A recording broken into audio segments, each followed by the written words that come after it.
This is the Wilmington Standard Daily Update for Friday, February 6th, 2026. WHQR is reporting that over 70,000 ballots in the state of North Carolina have missing information on their registration forms. The State Board of Elections sent out letters starting in August advising those who were on the list that they needed to fix their registrations by today. This is all in response to a settled agreement with the United States Department of Justice.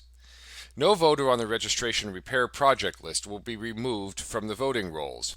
If they do not repair their ballots by today, they can still cast a provisional ballot. Additionally, the votes they cast for U.S. Senate and U.S. House, even in the primaries, must be counted. Until their information is cleaned up, however, their votes for local and state races will not be tallied. Voter roll maintenance is essential to our republic. Yet states are often hindered in their efforts to keep these lists up to date by Democrat outrage and lawsuits. It seems the folks on the left want to make it as hard as possible for any sort of review, no matter how obvious the troubled data seems.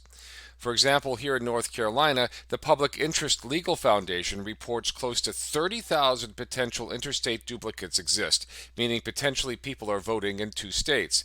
Additionally, over 12,000 same address duplicates are in the system, often due to name typos or missing Social Security issues.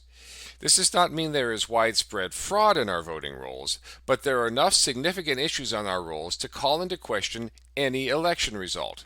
For example, here in North Carolina, 2024 Supreme Court race saw Democrat Allison Riggs prevail over Republican Jefferson Griffin by just 734 votes statewide.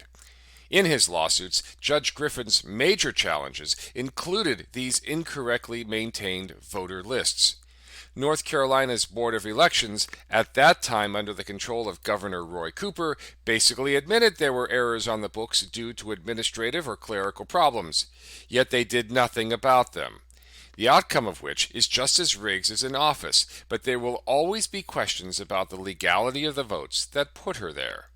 North Carolina has the absolute responsibility and right to maintain and, if needed, purge voter rolls in order to ensure the integrity of elections. As we saw from 2020, when the public does not have faith in the election process, any outcome, no matter how clearly defined, is always suspect. For the Wilmington Standard, I'm Rule Sample. Thanks for listening.